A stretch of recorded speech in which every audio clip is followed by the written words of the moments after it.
One and only Jak and Daxter. It is the 17th most sold game on PlayStation 2. So much sales you will believe this game is actually very good. And of course I can vouch for it because of course I have been playing this game.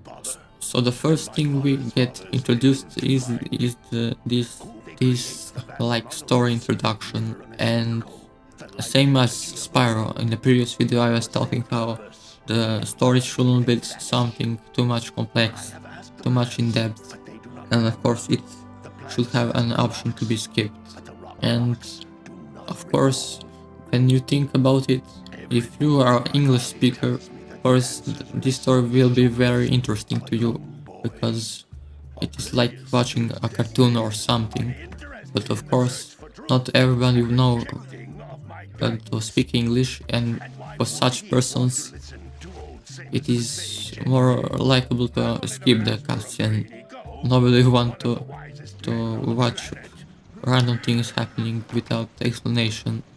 So anyways, the story goes that this guy gets converted to some kind of animal, doesn't really matter. Anyways, you get teleported in this scene and you get like this robot explaining what you need to do. Of course, I will try to show, not tell what to do. But of course, it is not determinal. This robot is not determinal to your gameplay actually. You can learn how to play without anybody actually speaking what to do. These floating egg-shaped things are precursor orbs. Collect enough of them and some of the villagers will give you a power cell in exchange. This seems very complex explanation at the start. Yes, you get eggs and give them to the villagers, but that is not very logical to some random villagers you never met before. Give some random item you never heard about to get some other random item you never heard about. So it seems excessive explanation, but it is not very huge of a deal, not a huge problem. This is a power cell. Because you get like this, even if you don't speak English, you get focus on those items you need to actually collect, and when you get a focus on something, you will be curious to actually see what that thing actually do. And of course the power cells are the main goal of the game.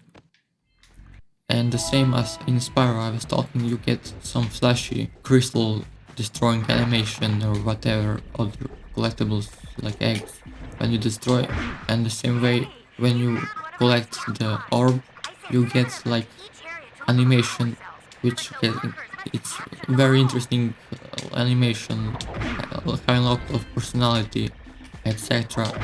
And that is for sure not very good game design advice. When you want to be sure player have a reason to collect something, you just give them some flash animation and they will be eventually understand what they need to do. It's usually said that the players are the geniuses at missing things. So of course they were not doing what I'm doing now. I have been explaining in previous videos what the early moment looks like in Crash and Spyro. You can check if you want. And essentially player will not know what each moveset at the start, they have to experiment, and you have to force them to use that kind of moveset in specific situations. And of course if you introduce players to some kind of game mechanics or moveset, be sure you actually use them. It is necessary to use that multiple times. Don't just make some optional moveset, but each moveset should be essential to the game itself, not some billion skill trees with whatever. You don't have you cannot even figure out what is happening. You have to introduce slowly what each is about. First you give them the essential of that moveset, then you introduce them to the more complex way of having the using that. For example, this blue eco vent, first when you got it, you found out you move faster and you can automatically collect eggs. But then you figure out how it can open doors as well. And that I like in the games when one thing can be used for multiple things. For example, this blue echo can be used for collecting eggs easily. It can be used for opening doors and whatever switches and platforms it is activating. And for example, here we get introduced to this green eco, and green eco first it is for health, but it is not very obvious what it is about. But for sure you get in top left corner you get the counter, and you can logically figure out what is even about. And this is, for example, the introduction for the double jump. But as I was saying, not everybody know English, but they will still be able to figure out the double jump. And what is even better for having an English explanation is that you can actually learn English from such examples. Like you figure out when they say jump, you need to jump. When they say double jump, even if you don't know what this double and jump means, after playing many games you eventually figure out what jump means, and that is one of the forms of learning language using video games. Here you get to activate the platform with the blue icon, and after you get returned to the start, and you can teleport to the next part. And of course you get more of a story, because it is very story driven platformer, unlike the other Crash Bandicoot, for example. It is not very clear what to do, but it gets some the exploration sense, even more than the Spyro, because in Spyro you usually know clear goal of the levels is to reach the dragon or something, but here you're reaching some kind of part of the level is not the way to get the power cells usually, but you need to collect, to do many of the sub missions, like helping villagers, paying them these eggs, or doing some things in the other levels. In each case you get eventually on some other part of the level, like here for example by just randomly wandering you get to the next level, and that you feel some feel of excitement for the player, because they were not expecting.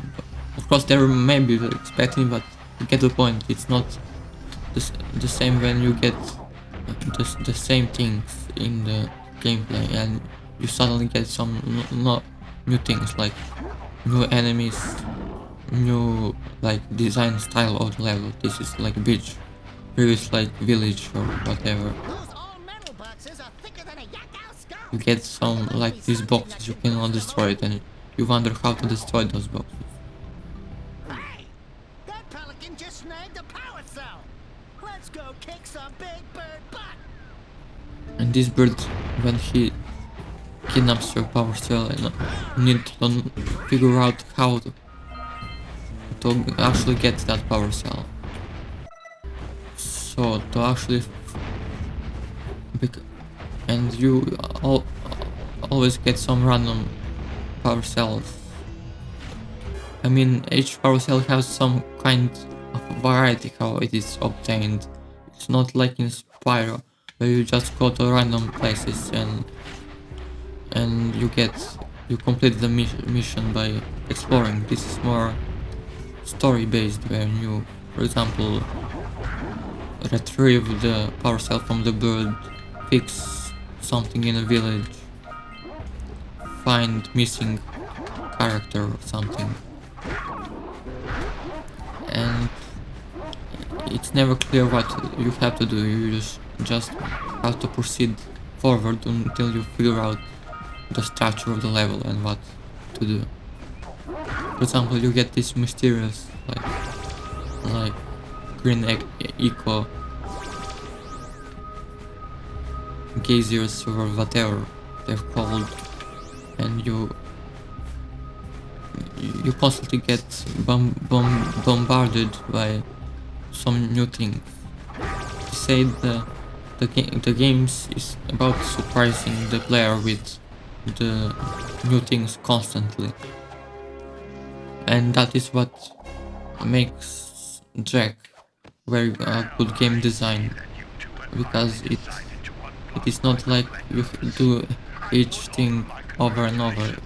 You always have something new to do, and like new obstacles, new enemies, new powers. But of course there are recurring parts. It's not you get like overwhelmed with new things over and over.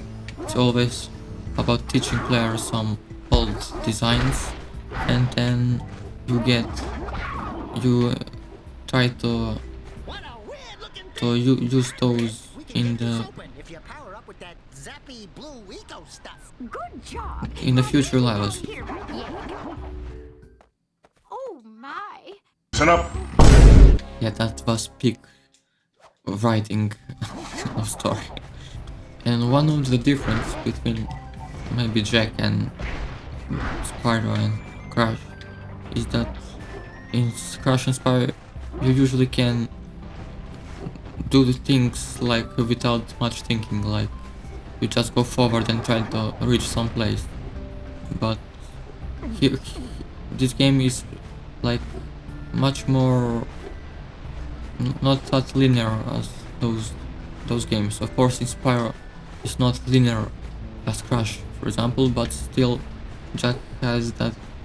It really emphasizes on that non-linearity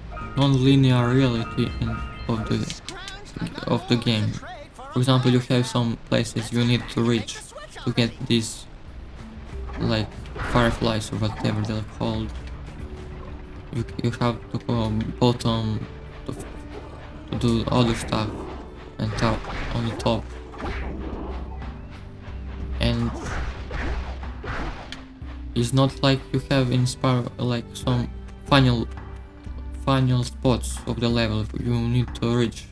You usually get option to get to any part. For example, here you can very fast get to any other part of the level, but the objectives are scattered across the level, so you always have much more curiosity what to do. It's not like you reach the end of the level in Spyro and you know it is the end usually. Of course there Spyro can have optional objectives, especially in the second and third when you have mini games. But here you don't have mini games, but you have pure platforming, and still they managed to improve the formula from the previous 3D platformers without introducing infamous mini games people usually hate about the Crash and Spyro. And you can check the progress in your level. For example, I am missing 2 more power cells, but still you're not forced to collect each one. You can visit them later to see. This blue echo you have to unlock in other levels, and usually this is not the first level you should play. Usually you get to the jungle to unlock that blue part, and that is one thing which makes this game interesting, that you have sometimes to return to previous levels. For example, one of the reason is of course this you unlock new things, but but sometimes you unlock new knowledge about how to play game, and you will be able to actually reach some parts you haven't been able because of the player experience, how to play the game, and not only because the game is locking that part. And then you get to reach the other places and see what can you do there, because it's each time it's about explorations.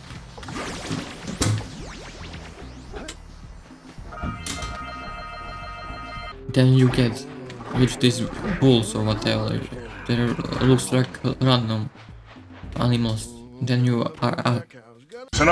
get a secondary objective to push these yaks into the pen here. Of course, I'm not forced to. I can choose to go to the other part of the level if I find some mission tiresome. Where is sound missing?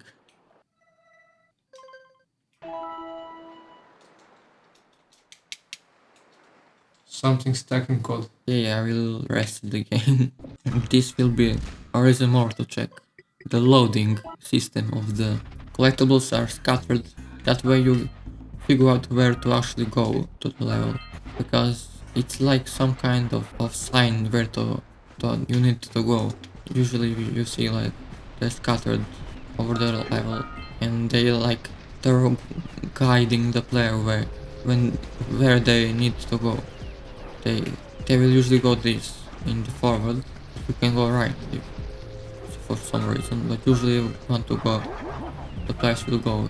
And that is like the magic of these games, is that you're not forced to go a specific path at the start. You can decide to go at any order you like, and that is giving you some sense of the freedom to do, and that is usually the feeling you want to encourage for the players, because it is positive feeling, of course. And each subsection have its own unique enemies. For example, this jungle swamp, whatever, it have these frogs, these vines, swinging wooden whatever they'll call trunks.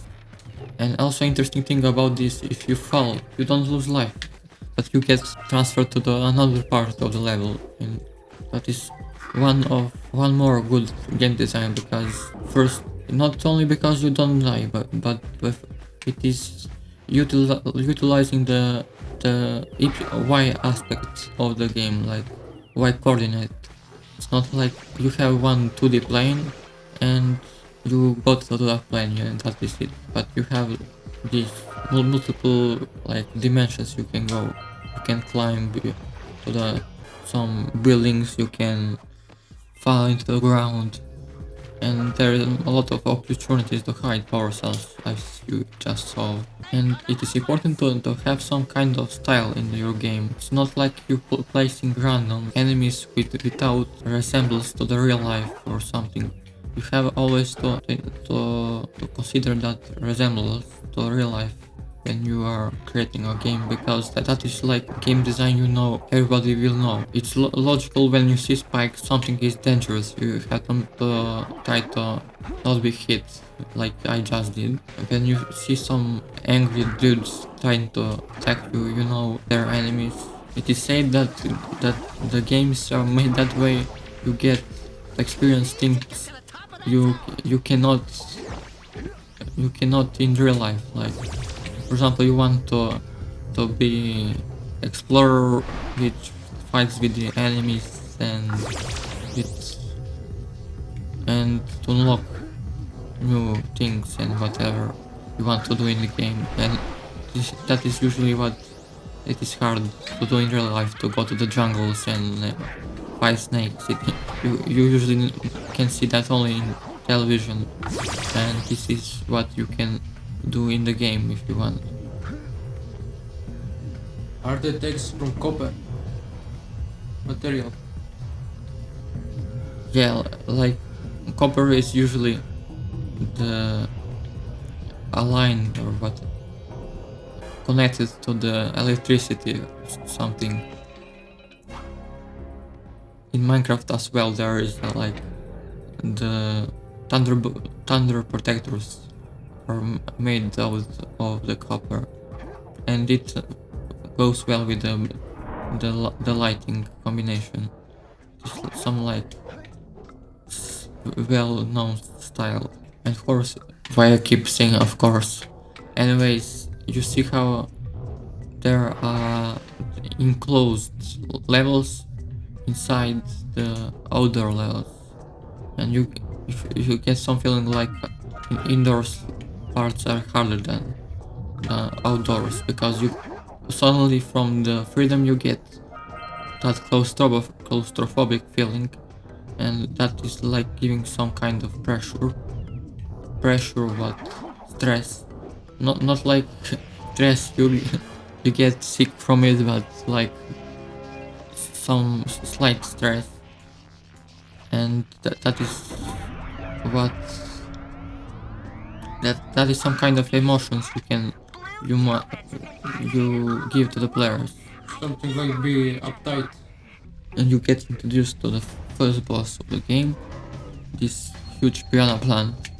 And the thing about this piranha plant is that it's very scary looking, but it is only scary looking, and that usually in the boss battles you want to make them as scary looking as possible, not to scare player, but to make some feeling of pressure to the player.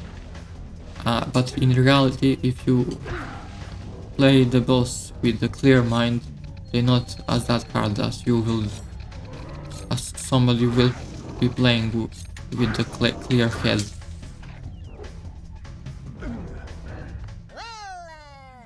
He's like Then me.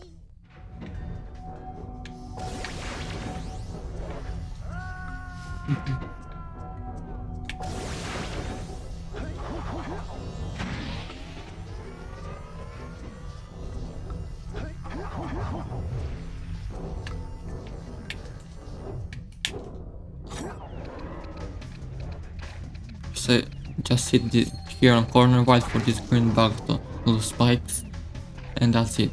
That is literally the gameplay. The big boss design once again.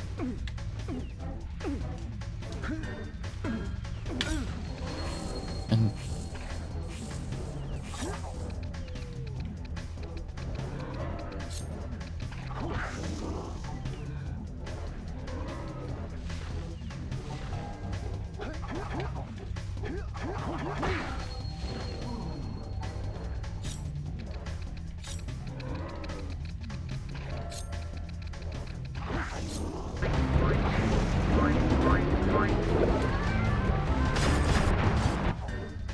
of course, this is some way cheating a boss, but in reality, there is not that much thought put in the boss.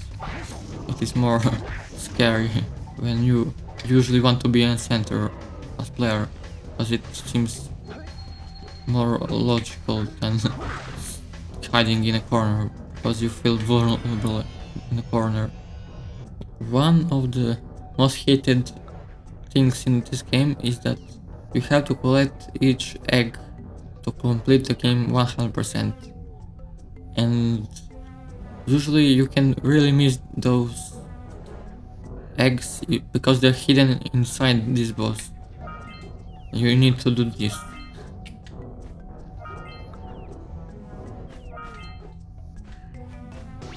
And also interesting thing is when you exit the boss level, you get back to the already familiar part, but you get transported to the ground, and so you feel like there something happened, like was connected to the world and not some random other dimension.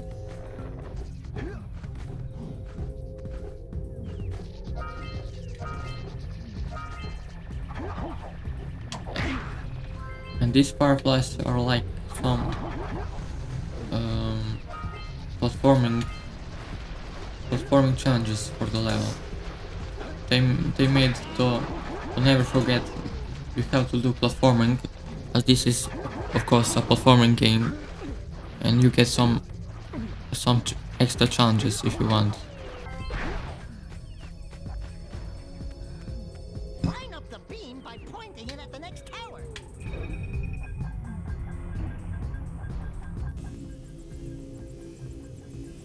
Hey, we can follow the beam to find the next tower. You can follow the beam now. One way is to use this. It is mechanics. On triangle you get like this camera movement, and it is not usually used by people because it's not very useful. Maybe for this case only, but you can easily find without it. It's more like the developer option when you try to find bugs or visual glitches or something, Reconnect the beam there. and they just didn't remove it because it is not that.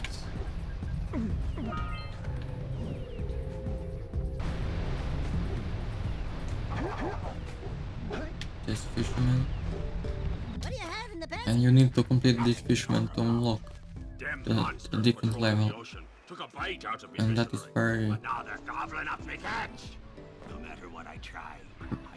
interesting game design because you can miss whole level because just you miss some kind of dude on the bottom of the level. There are two types of And you get this minigame.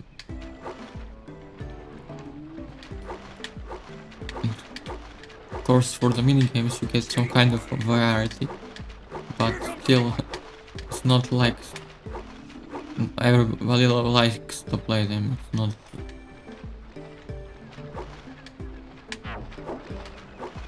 And Jak just like to put minigames inside the game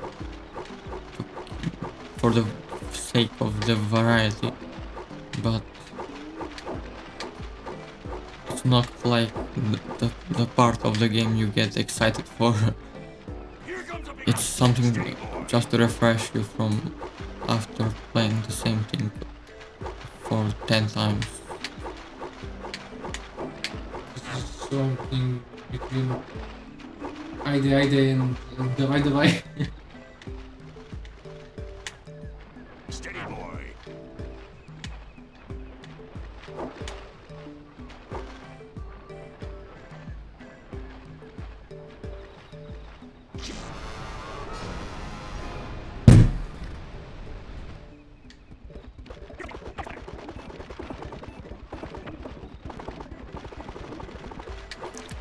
Yes, this is the gameplay I had in mind when I was thinking about Jak. I bought a game about guy and his orange friend, and I get fishing simulator. Here comes a big one. And I'm not doing this for the content, believe me. The last thing I want to is to be spending 10 minutes on playing fishing minigame from the Jak and Daxter.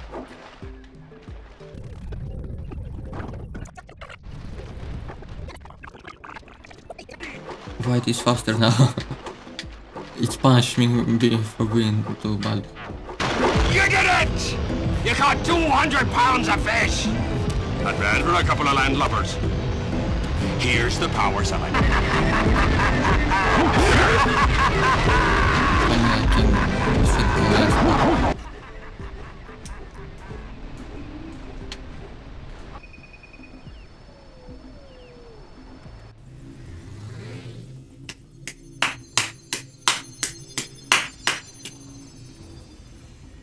And it actually shows you what you did. It's not like some random thing. Let's go check out old Fish Brett's speedboat at the dock.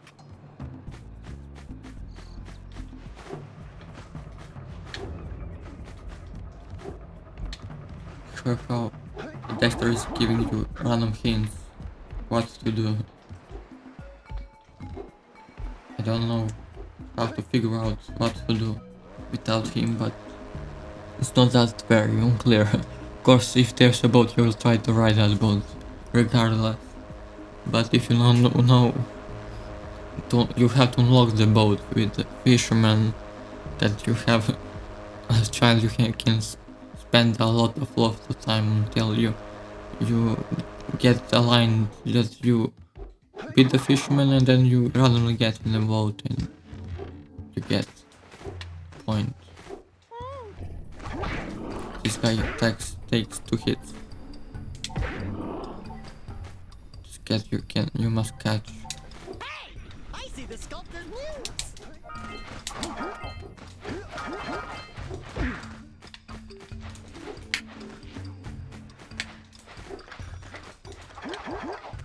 Speedrunning expert.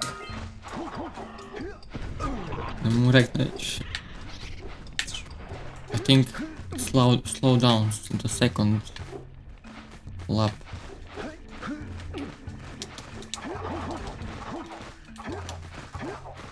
I cannot see.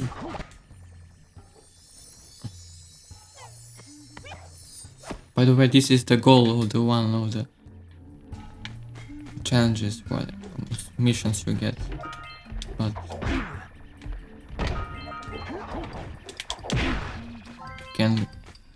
you can complete missions even if they don't tell you what you need to do.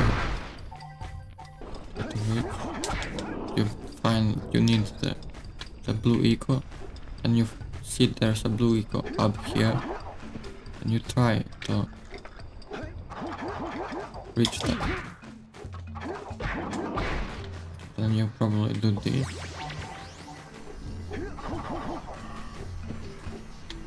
And then you find out you cannot reach on a time. And the goal is, of course, to have multiple like this in one go. It's not like it's super obvious what to do. You always have some kind of challenge for the power cells. And I believe for this is you need to go here. Mark over those bones! Then you collect this. And then you collect this one. And you also can use moveset to die faster.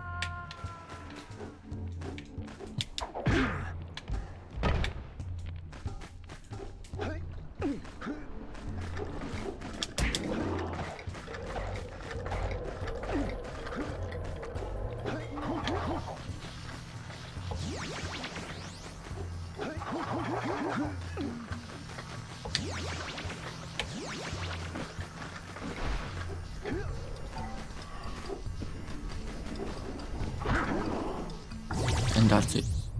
Barely on the time. So you can see the village from the background. It's very nice detail.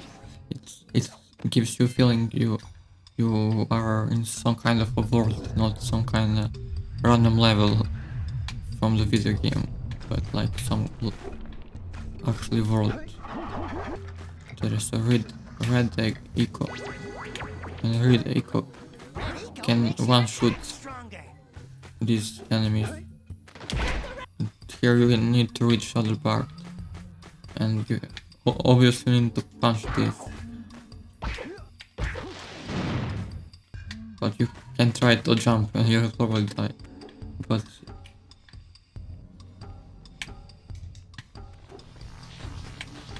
it's a blue eco for the door. And again you get some new mechanics like this arena. You can get you ambushed. And the Jak have two attacks, like this and this. Of course, second is better against multiple enemies, and it is easier to use. And the first is more risky, as you can see, but if you get the right angle and the right moment, it's much better.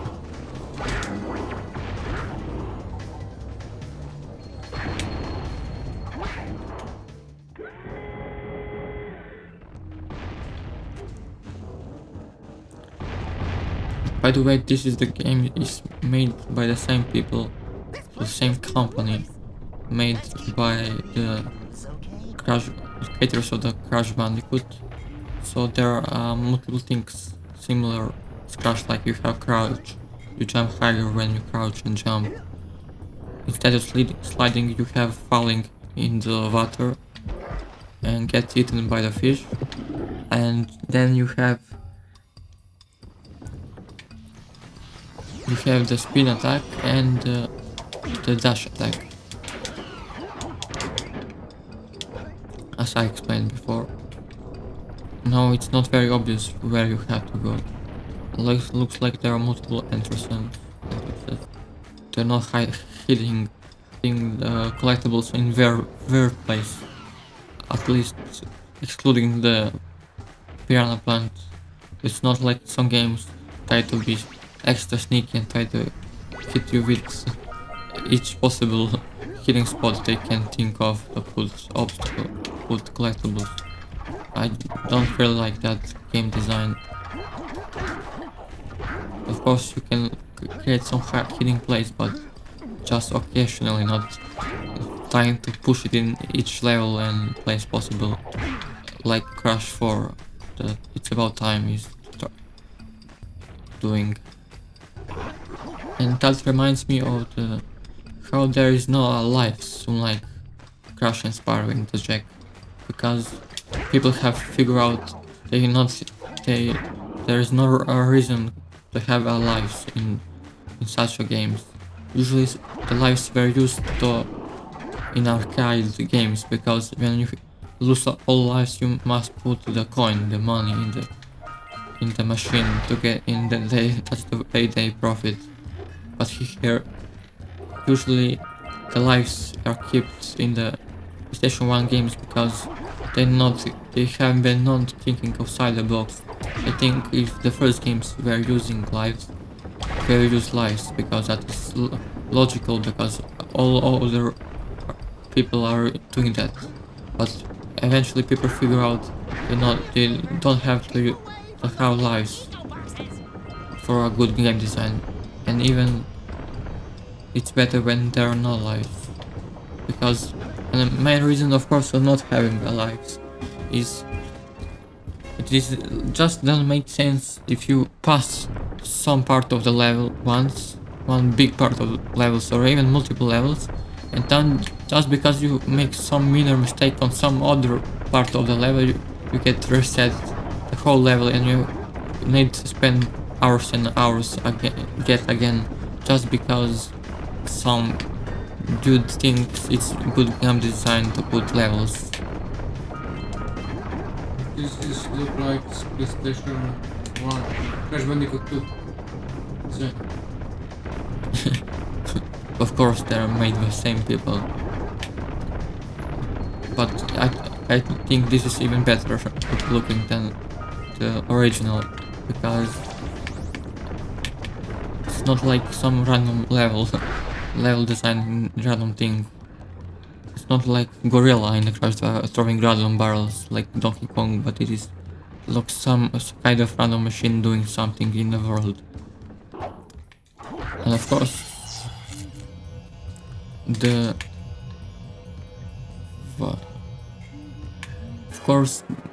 as we saw through the gameplay, there were multiple, like, I have to admit, I'm impressed.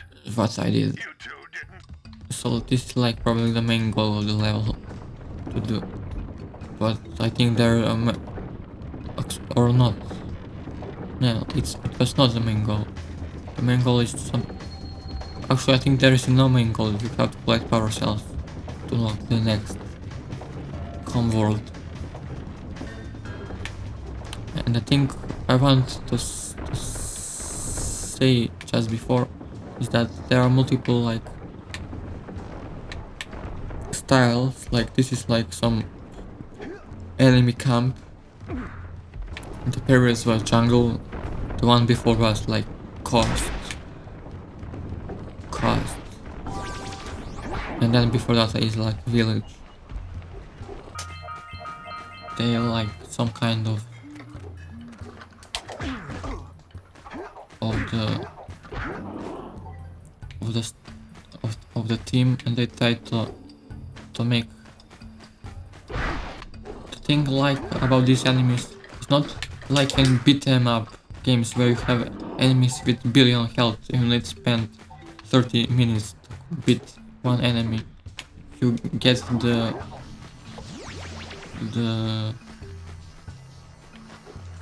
I'm returning back. Never mind, let's return back. You get the... I like the enemies because they take only 2 hits. And it still gives you the challenge of the having a stronger enemy without having to spend 10 minutes trying to beat it. Every single beat 'em game in existence be like. And the Jak just likes putting you like unnecessary transport, like cutscenes, but that is not necessarily the bad thing, because it gives it the feeling of the big world. It's not like you just get teleported to another level.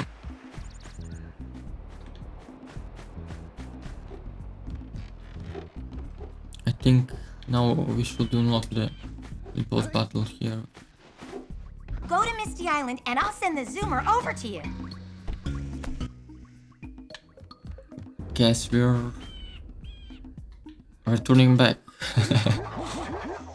Yeah, this is the big game design once again. We're going to the Voda part. Huh? To the Voda part. Voda. Voda. Voda. There's no Voda part here. I'm not even know what I'm doing. Hopefully I can find... Looks, there is a Voda here. I don't remember this in the game. How you play this? Can you get this? How to reach it? That is the question. And obviously there is a path here.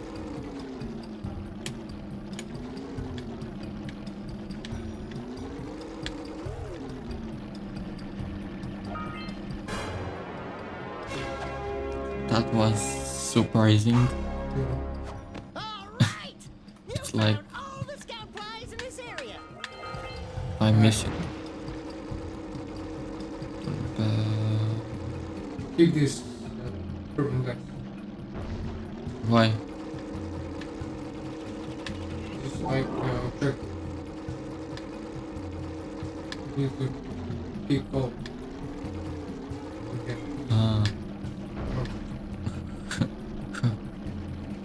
I think I will not get how to build the speed some way.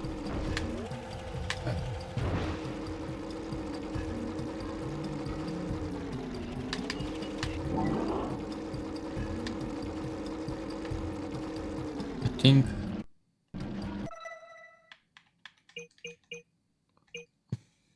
yes, it is saying here in the description what we need to do, but it's not very logical what you need to do.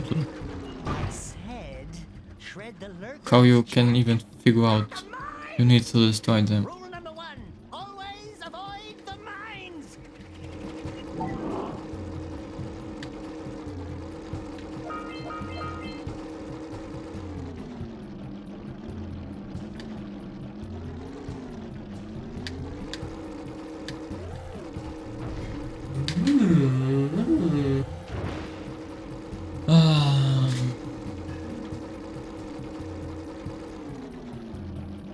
3 years later.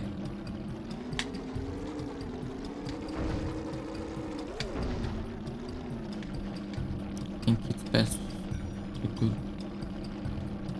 a few records. You can jump. Why nobody told me?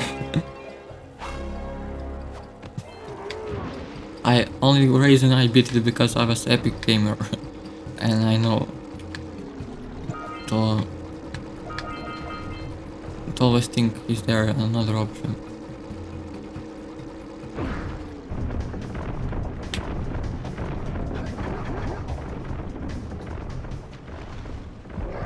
You need to wait. Nah, nah, nah. Later. All over You again. need again to go down. You know what?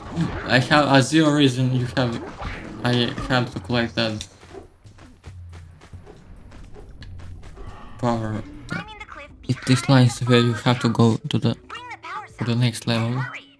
My father says he's seen more lurkers around. Practically for the parts that are necessary to complete the level, to complete the game, you get like clearly what you need to do, but the things that are optional, practically most of the things are optional, just they give you extra things. You have to decide what many things you want to do to complete the game. You have like option, you can to decide if you want to complete some part of the level or not. Rarely what parts are necessary. Hurry up with those power cells. I'm waiting at the head of Fire Canyon, at the top of the cliff behind the farmer's house. It keeps saying me one more time like I forgot because it's so much important. Hello there, my dear boy. You've caught me at a most inopportune moment. I was to set off on my journeys yesterday, but I seem to be a spot short of...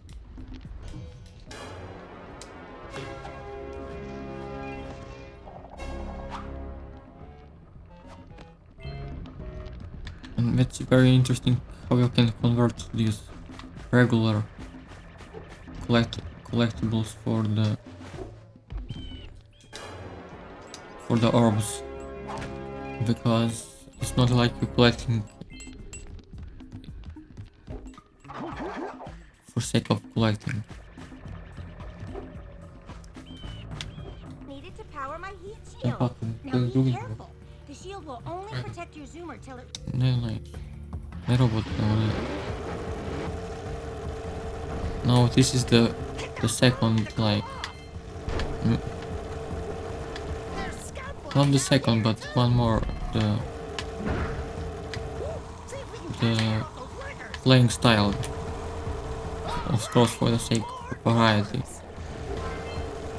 And this is not that random. You have, for example, you have unique mechanics like trying to collect these cooling balloons that are trying to not hit to be on lava. You have like something to do. Will you risk being on lava? Let's talk about grass. Grass is usually made as billboard textures. It's like 2D textures rotated in multiple like directions, and it feels 3D for that reason.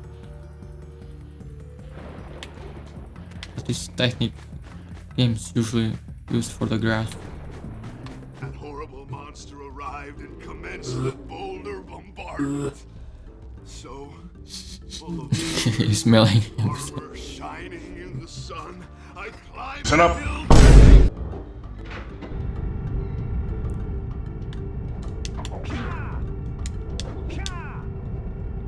You see how the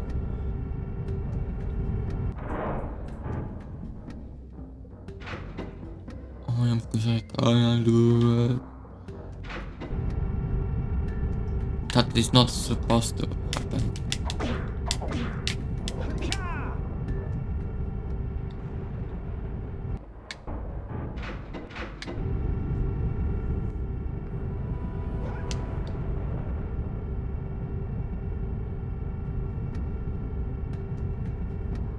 But I want to say it's about this graphics, about fishes and bubbles and everything.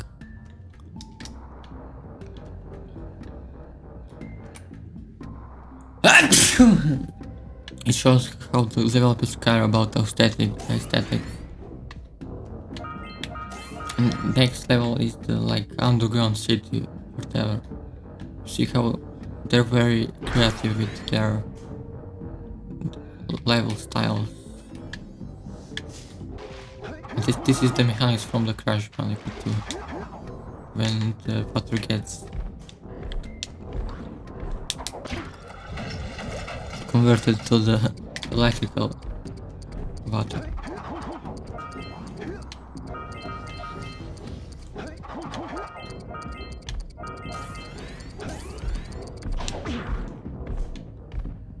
What is even point to that? And this is guy hurting another guy.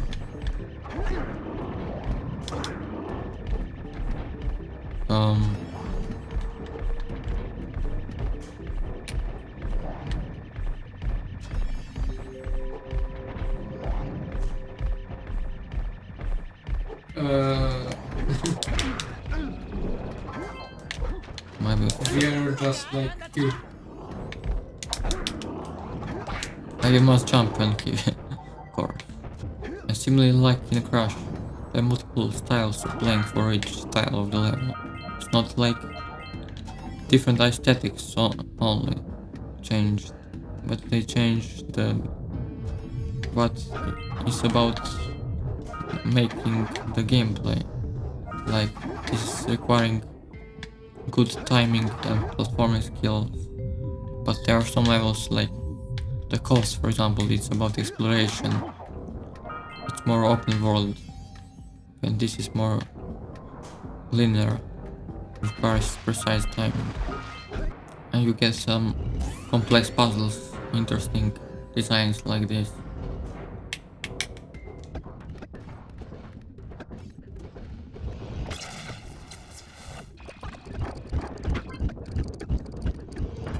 Nah, it's not that hard if you don't make any major mistakes. You don't have to be speedrunning expert just to be good enough. And Jak have a lot of sound effects for the voice interrupting me. I want to say Jak have a lot of sounds for different kind of materials for walking. See on the metal how it's dum dum dum dum dum dum. Sounds menacing as well. And many of these designs reminds of the Crash Bandicoot. There are many elements which are just improved versions of Crash Bandicoot. Of course, people still like Crash Bandicoot more than the Jak, but still, it's not a secret. Jak improved many things from the Crash, and that is what makes a good game design. When you take the experience from your previous games and you use that experience to create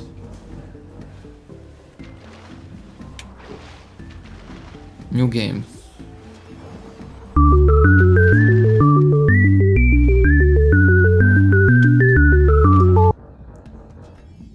It's like sliding mechanics here. Again, they try to experiment with new mechanics. As I said, the game is about surprising the player with new things over and over. And it doesn't have to be new mechanics necessarily. It just can be something new. For example, for multiple games, it can just be facing a different scenarios of have different deck for card games, or just having a different team, or that is the variety and uniqueness is what makes a fun experience.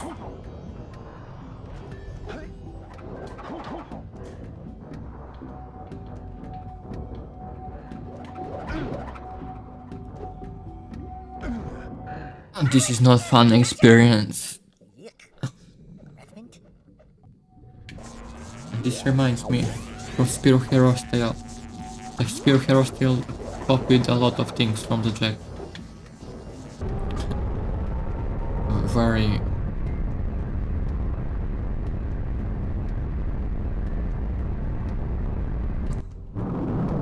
interesting way of returning to the previous level.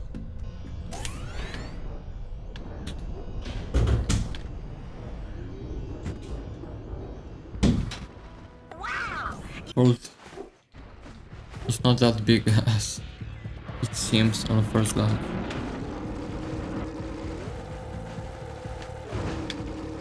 And again, when they introduce like this flying whatever, I mean the machine you're riding, when they introduce to you, they usually pull the most of it, like multiple mechanics like racing, being on water, floating on lava, many things you can do with the same. Like racing or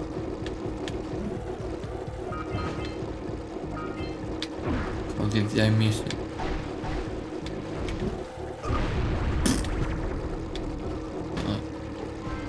Why did I get nothing? Nothing. Probably you must beat multiple of them. I'm not sure are they saved between the death.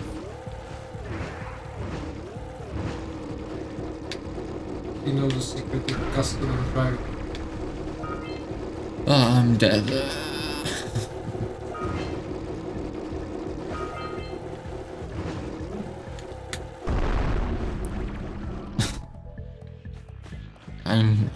I'm trying to die and I'm like, hopefully it is remembered. I don't have to beat the same guy.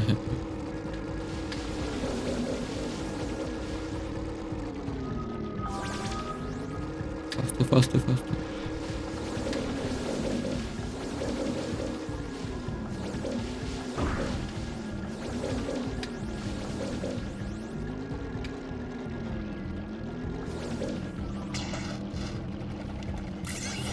Nice. They're really trying to spice up the gameplay with unique things to do, like mini games are connected to the world. It's not like fishing mini game each time, or like in Spire where you get many mini games. It's more of doing something connected to the world.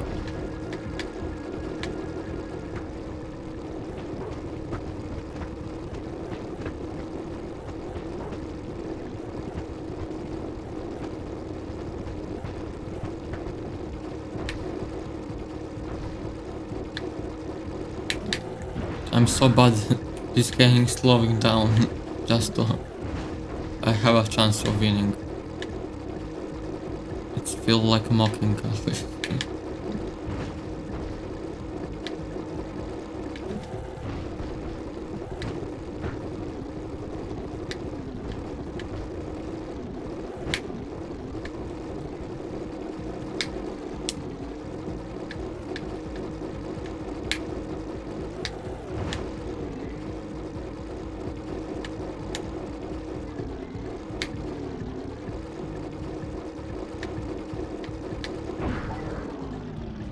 Finally! And that's not even the last one.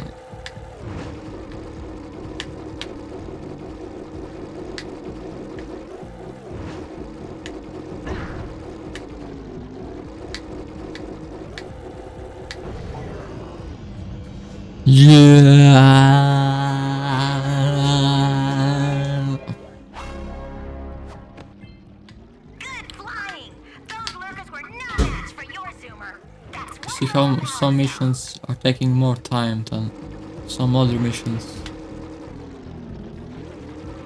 Where's the last ring? Quick! You've got to fly through each ring before they turn off. Really? That? And where was the last ring? Like that. I hate mini games like this for this reason, because you lose many progress just because you don't know what to do and you have to do the things over and over, same things.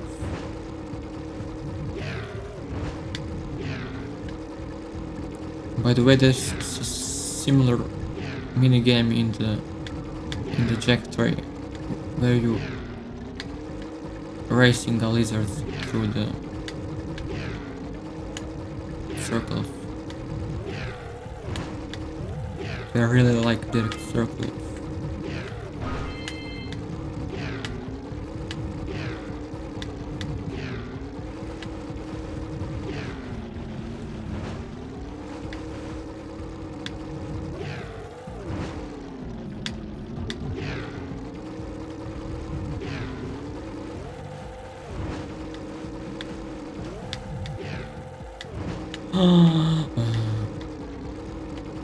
This is so stressful.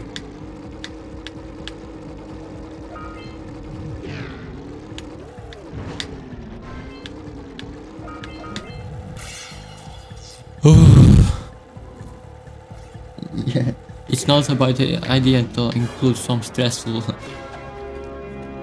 missions or whatever, but I'm not a huge fan of them personally, because I like to do my things without limit.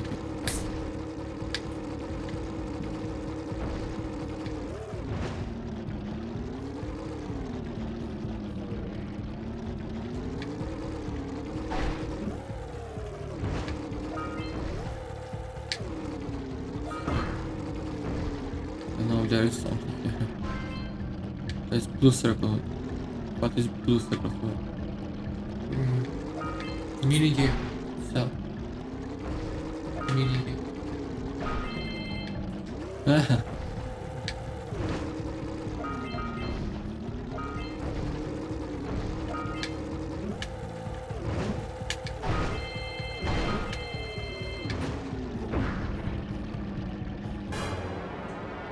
Nice.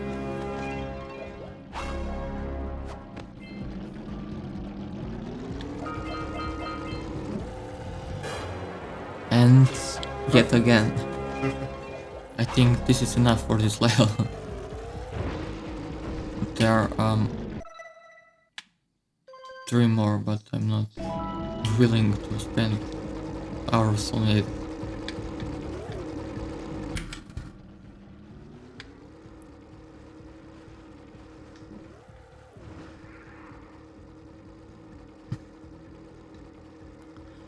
So far, what I have realized is that this motor section is very nicely designed. For example, you know, at the part when you're racing the red guys, and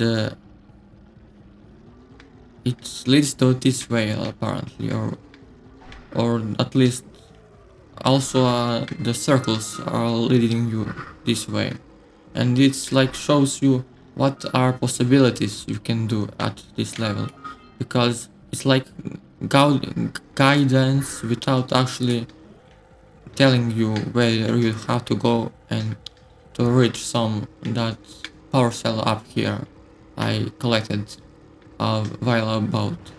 And that is one thing you want to have in your games, is to always try to guide your players just by pure gameplay. Don't put multiple wall of text and billion characters trying to explain it with words. You just make it very obvious what you have to do. Don't. Of course, you can have games which can rely on the on the language part, of course, but that those games should be built around that, and this game is definitely not you want to be forced. Players should not be necessary to know English to to complete it, and that's what the developers actually had in their mind when creating this. And then I think Jak is very good design game.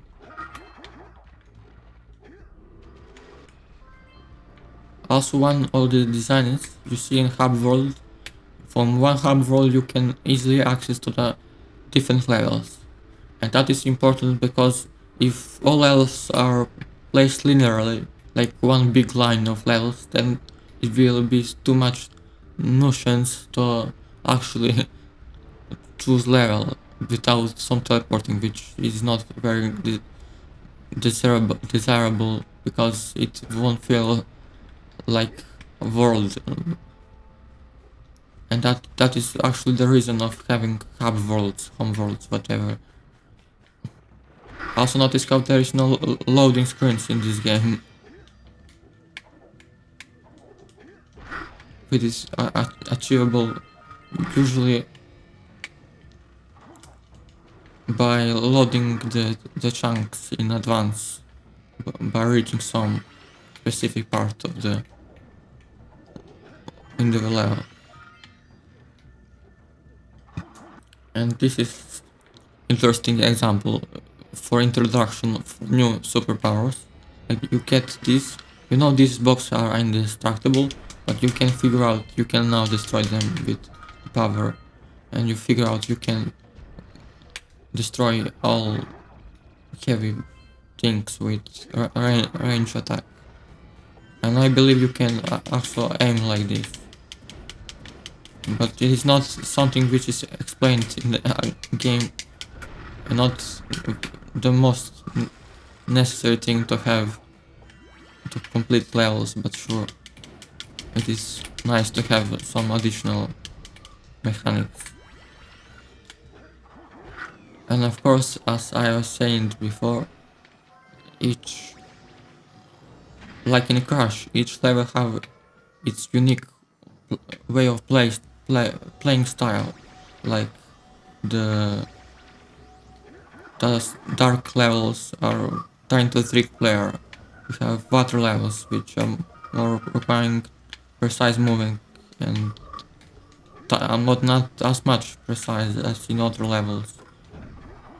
And definitely they're not the same playstyle. And similarly, for example, compared to the underground level, which is more like room based, this is more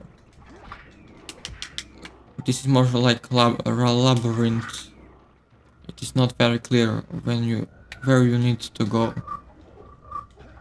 There are usually some for example, there are multiple paths which can lead to different parts, and you maybe not be sure where they lead. And in the underground level there is usually a lot of platforming, timing, and here there is not actually that much of precise timing. It's more of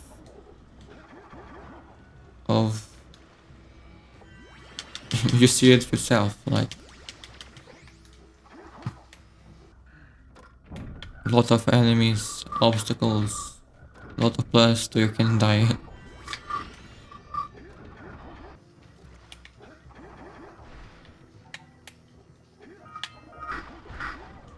Some like side section. Notice how there's fixed camera.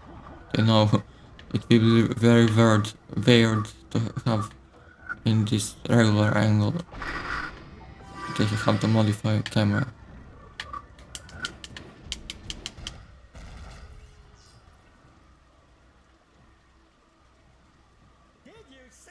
Also, this thing which you just said in cutscene, it is noticeable from the hub world.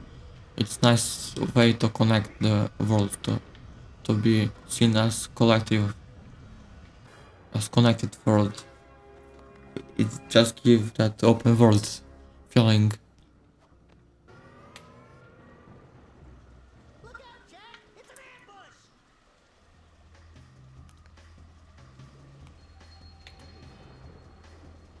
This is like recurring mechanics, like ambush. Like in previous levels, there was one ambush where you fight multiple enemies at once trying to survive, and this is the same but probably harder.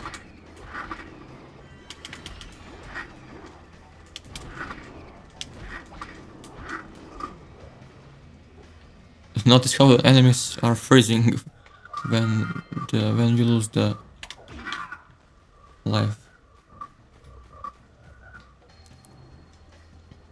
Also, you have this yellow echo which can be used for the fight itself. It's not only for... You have like multiple things you can do with the yellow echo. Shoots enemies from the far distances like bats, destroy boxes, and of course fighting in the masses.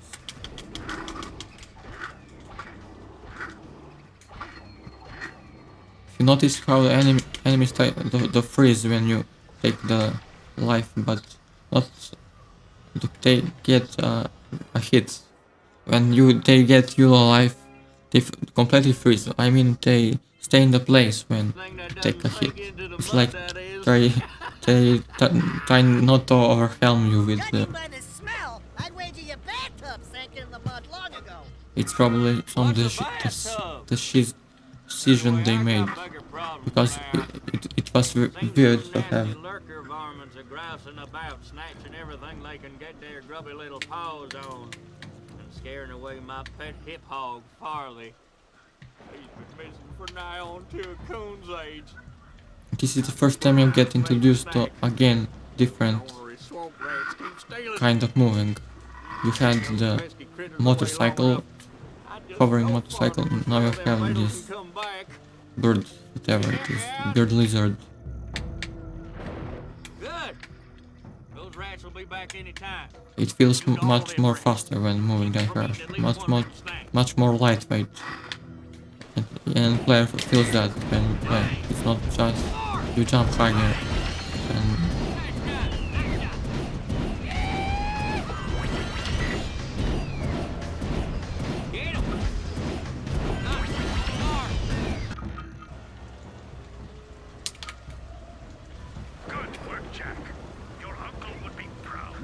and developers, when they see an opportunity for uniqueness and variety, they try to make it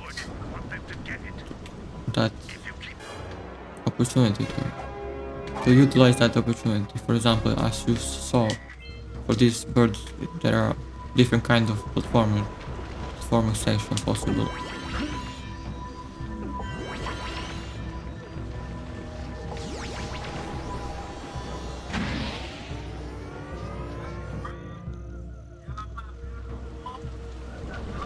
Listen up. I don't want to play it. When I think of Jak, for sure, I don't think of shooting rats to protect gates.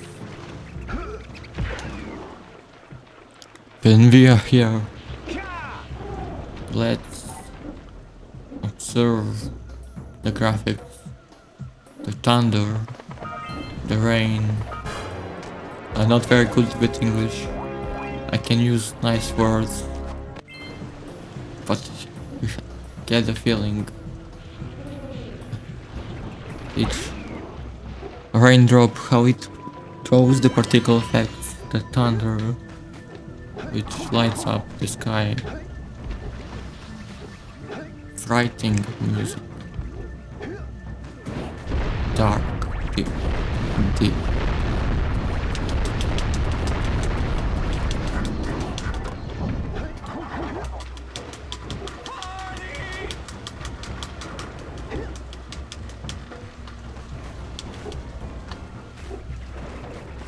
that's supposed to happen. Looks like I returned to the start without reaching the main goal of the level. And that is also what could happen here.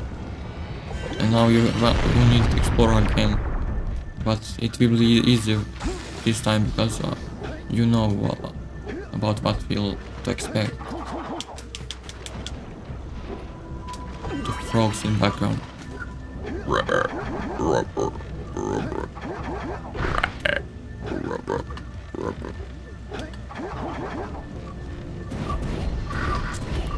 There is no map where you have to go, but there is like direction where you should be going, at least roughly by these roads, which I don't think is a coincidence.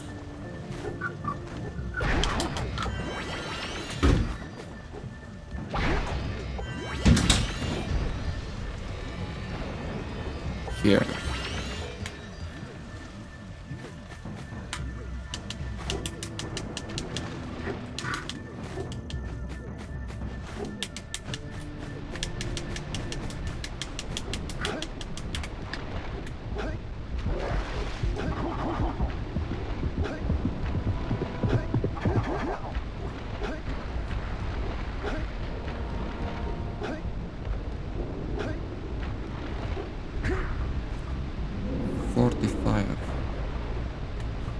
How much do you have?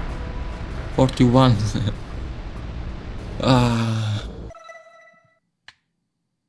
Let's just buy the guys. Oh, there is.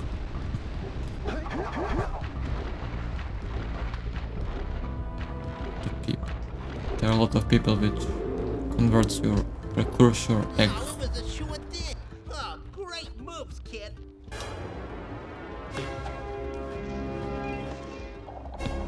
This orb was for the racing. And this is for the orbs.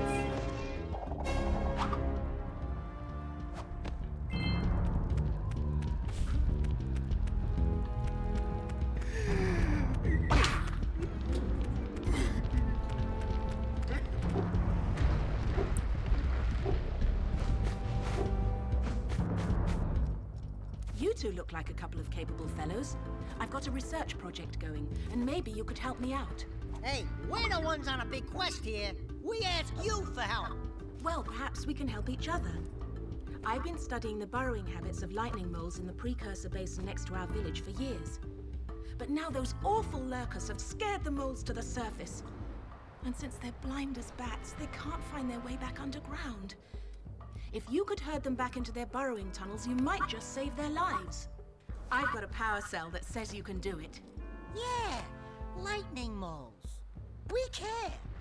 Maybe for 2 power cells. Nice try. But I would be willing to part with another power cell if you two find me 90 Precursor orbs for my research equipment. Fair enough?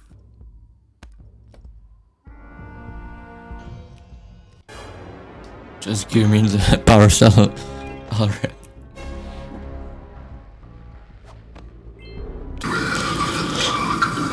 Be there into the dark light.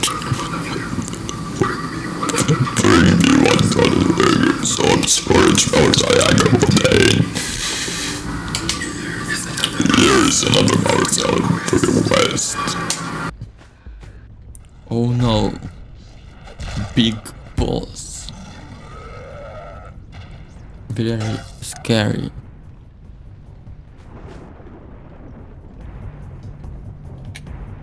He's just standing there, menacingly.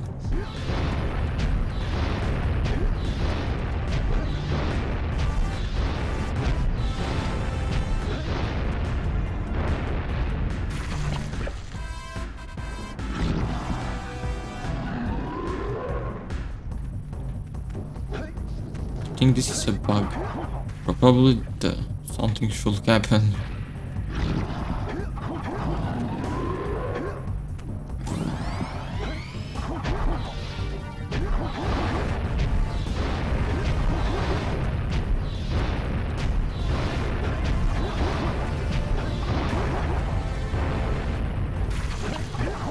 here is the final.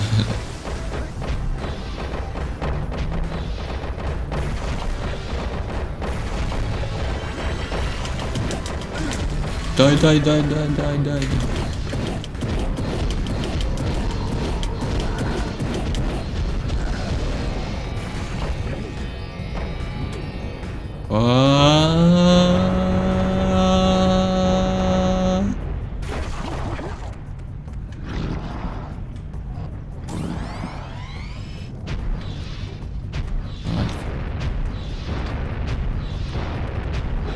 But it is not that frustrating.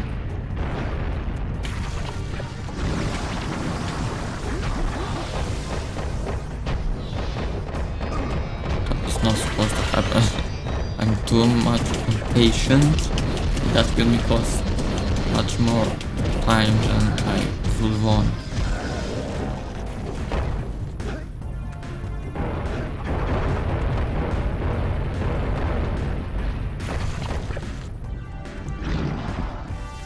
The key here is do not jump, double jump, only one jump.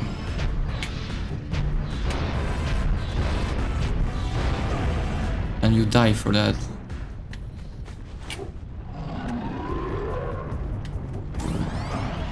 Yeah. Maybe jump to spin. No. You can jump here, one jump.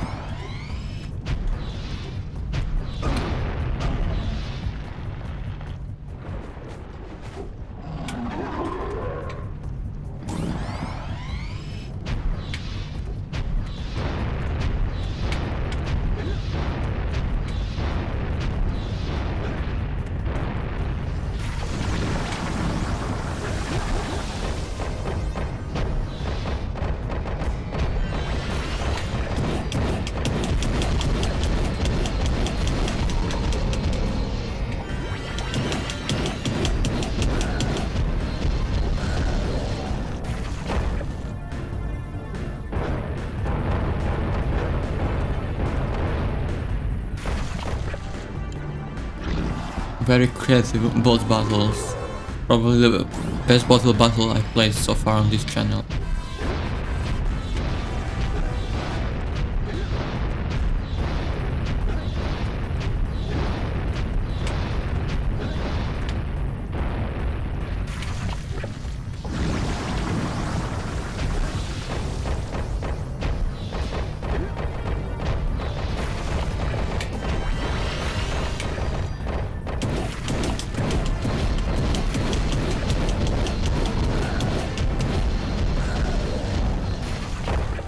You don't have to rush here.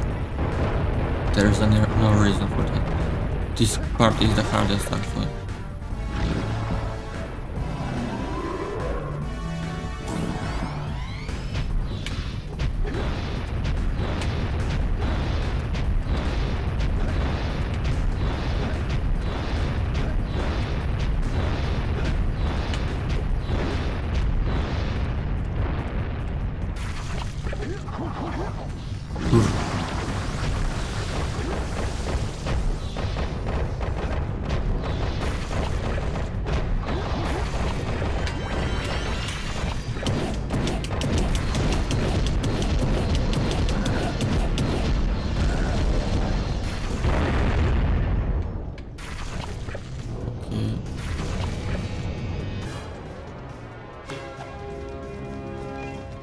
Very nice. Great work! The people of Rock Village are breathing a collective sigh of relief. But there's no time to celebrate. Use your zoomer to navigate the mountain pass up ahead. Be careful. It looks like the lurkers have I don't want to test what happens if you die. Don't want to play the boss again. But I'm sure that is not the case. So that Father and I can join you.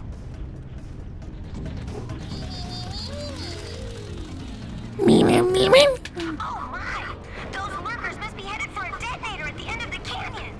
If they reach it before you do, they'll blow up the entire pass. You've gotta beat them there and destroy the detonator, or it's all over. Or you die.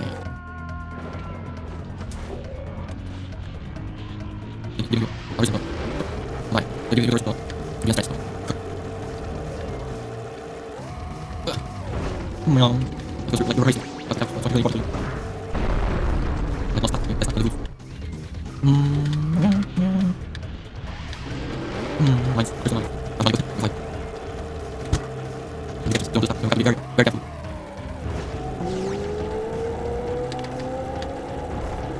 Yeah, energy. No, for a second.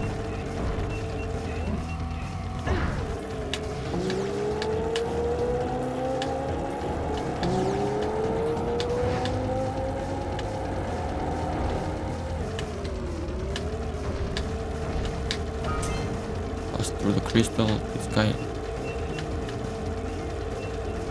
I think some guys like get faster in the middle and then get slower at the end, just to give you the feel of pressure without making it too hard. That is one trick they doing. I'm not sure, but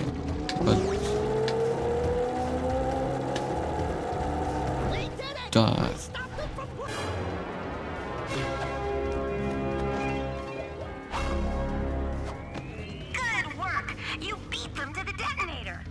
The Red Sage's lab is just ahead. Go turn on the teleport gate so we can join you. you can get on foot.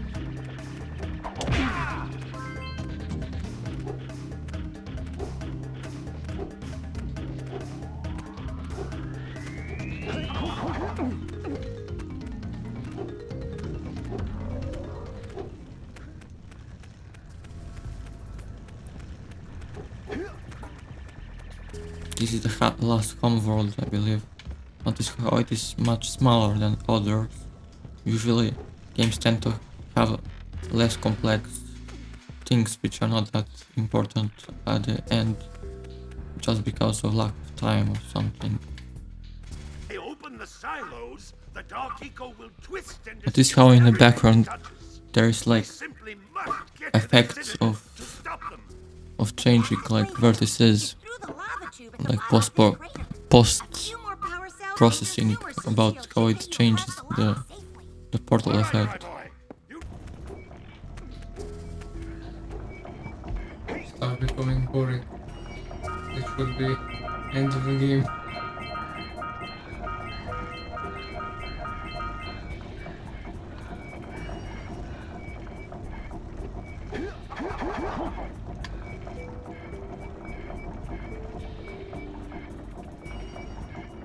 Yeah, I really like when I have to wait 20 seconds to pass to the next platforming section.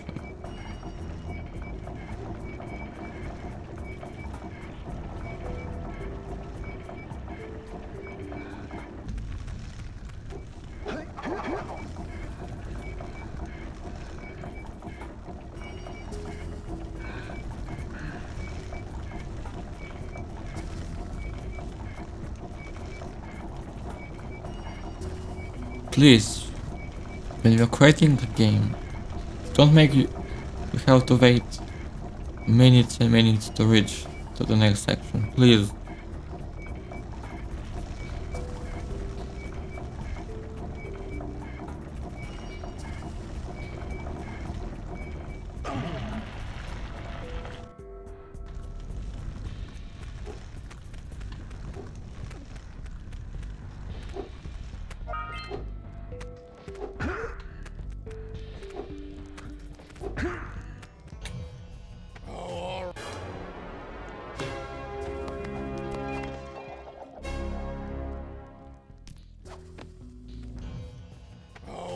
Already. Here's a power cell for those orbs of yours.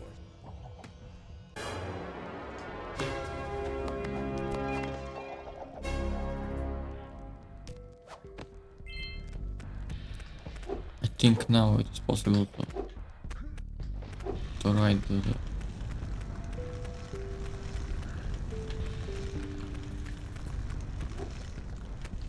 I've reactivated the gondola. It can take you to Snowy Mountain. Use it whenever you want.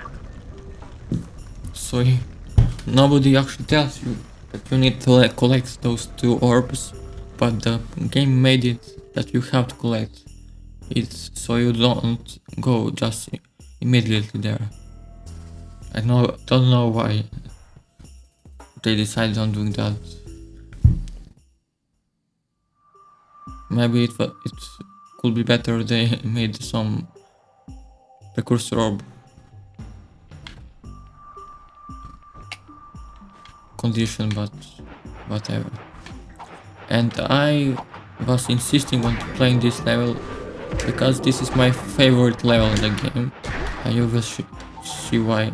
First, it's open world, of course. I mean, it's not claustrophobic as other levels. Then it has some unique things like these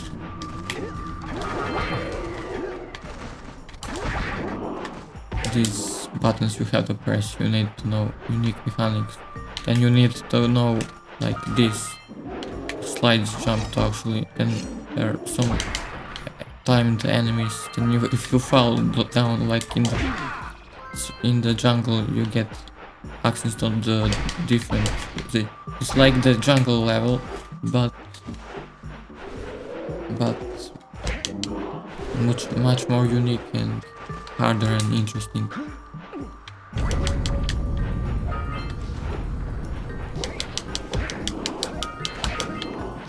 The main goal of this level is to destroy these guys. Not to be destroyed by these guys, but to destroy these guys.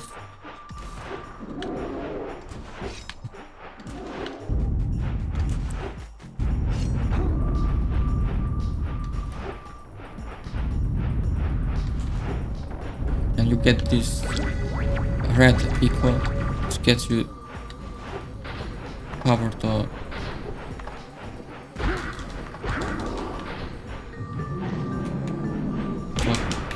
destroy the shield of these guys. You have to have the right power in order to.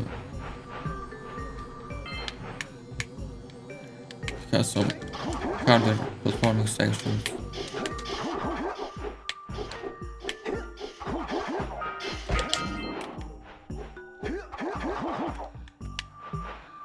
It really pushes you to utilize the moveset as good as you can. It's not like telling you do this and do. You know there are movesets, and you probably it's not very good if you're not sure what. If you're not sure if you actually can do this, but it's much easier when you know what to do, and you feel accomplishment if you figure out what actually.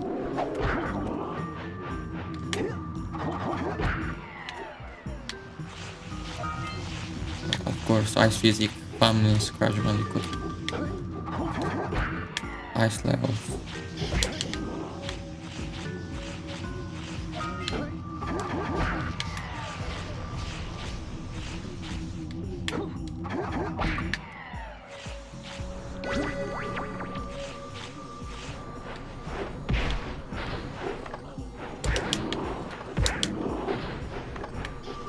Please calm down. He listens to me.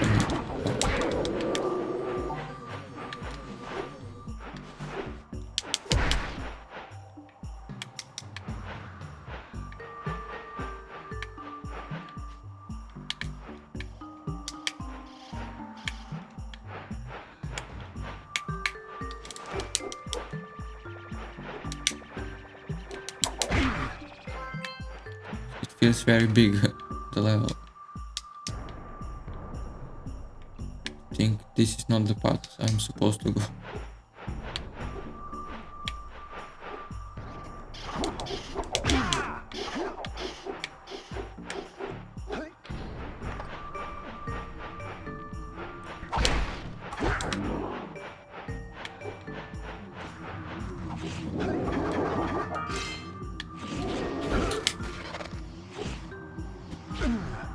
Say goodnight, Jack. Кажи. Кажи.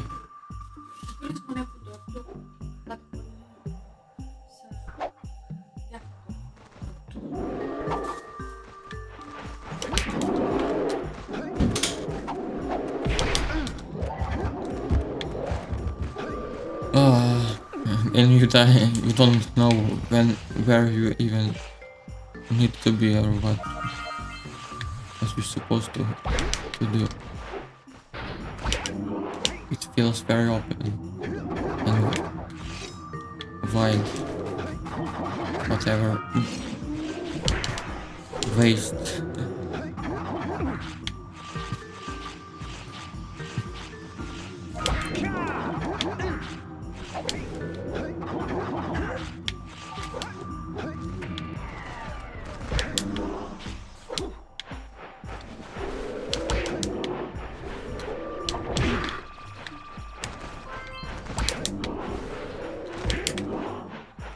Hidden like room, hidden performance section, a hidden falling in the hole.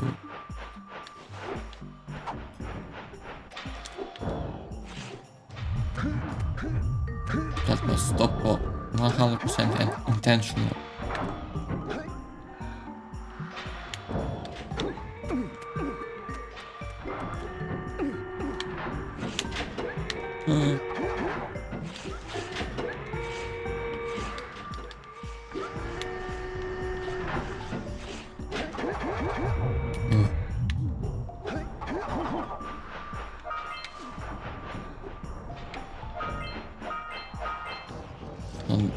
Was not transparent.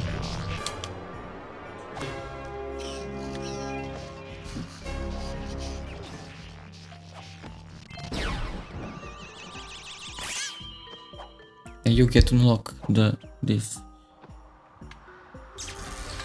yellow eco fontaine, whatever they're called. And the important thing about that is that it's necessary for the different level, this spider cave level, destroying bugs.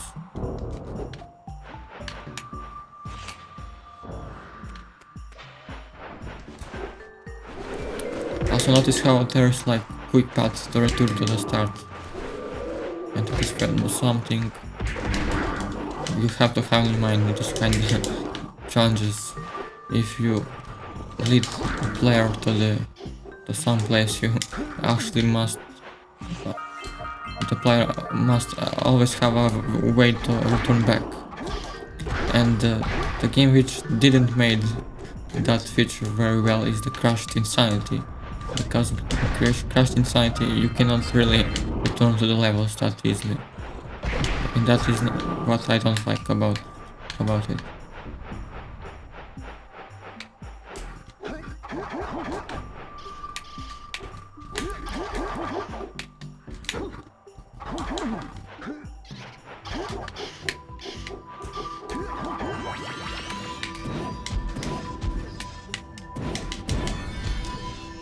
That is one more hidden power cell.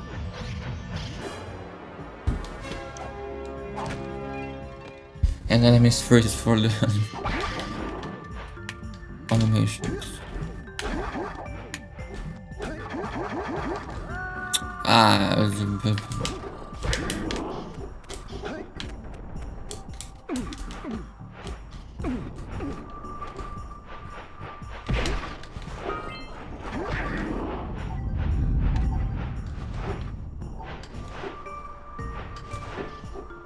Also, notice how there is a day-night cycle in the Jak. It's very life-giving feature.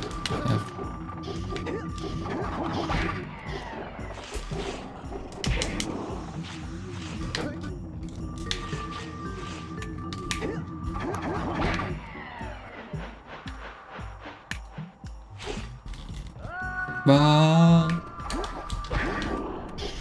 it's not supposed to happen.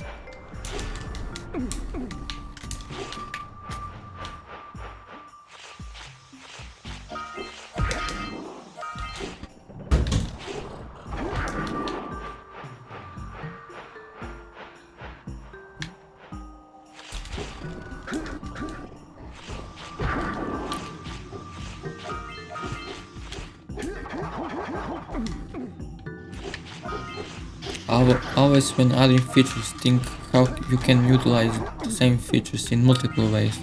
For example, Precursor orbs, one usage is to guide the player away when they can reach.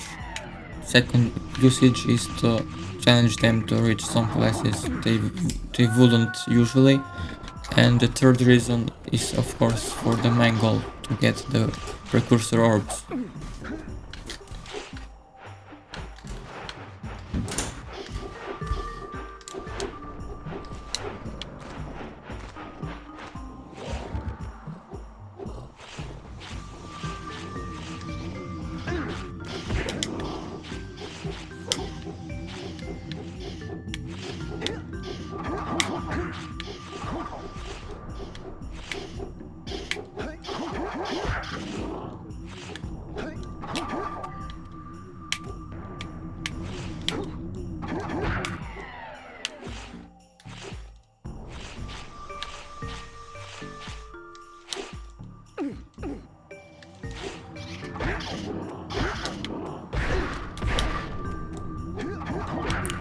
Another example is the power-ups. The blue eagle, it can speed up, you can open doors, activate platforms, etc. The orange eagle can shoot ranged enemies, far enemies, it can destroy boxes.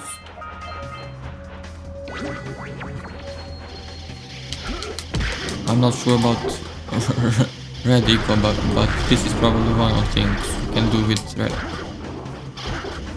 You can destroy a mass of enemies with it. You can destroy the dark eagle boxes.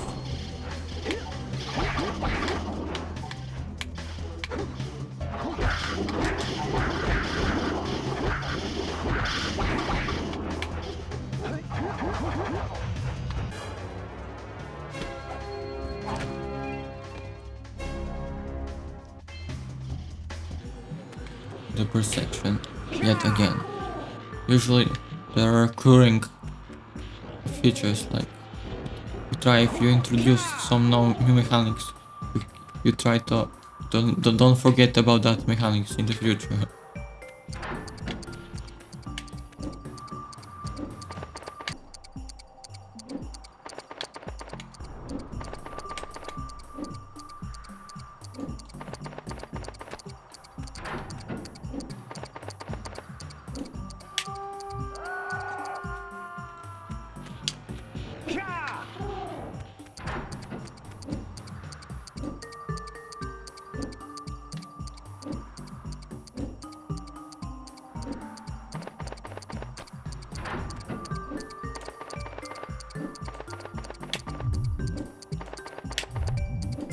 It's very easy to overshoot these platforms, they don't vary.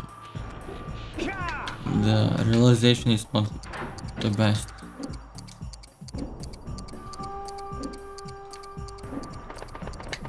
Get weird angles.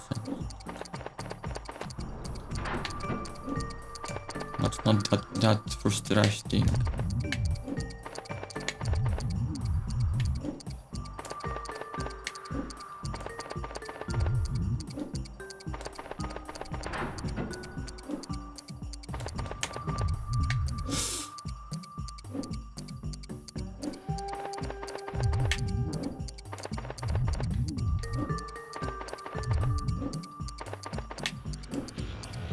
Just the right difficulty.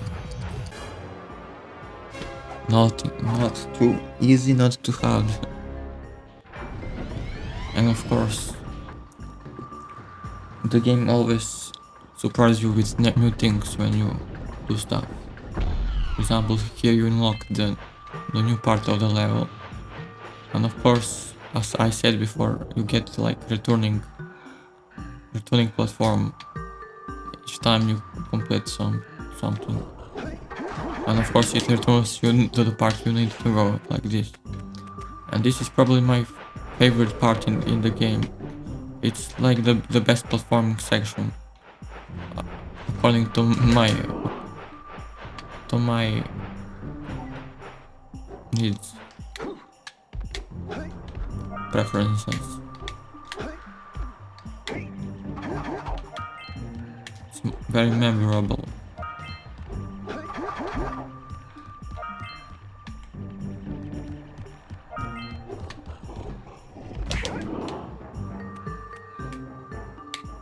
It's not very obvious what to do.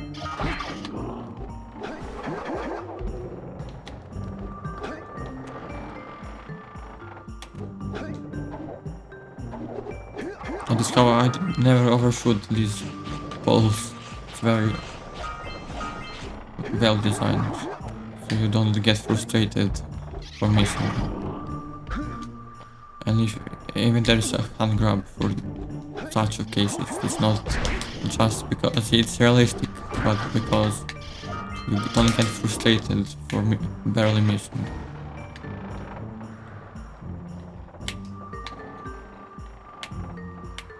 And you get like checkpoints.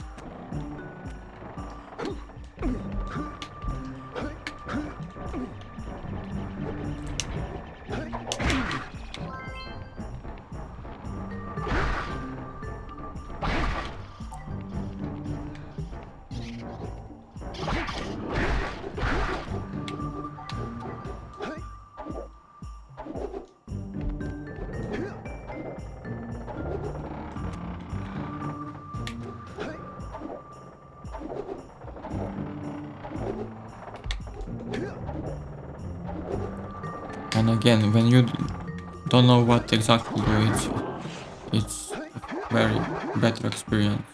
And that was not very fun experience.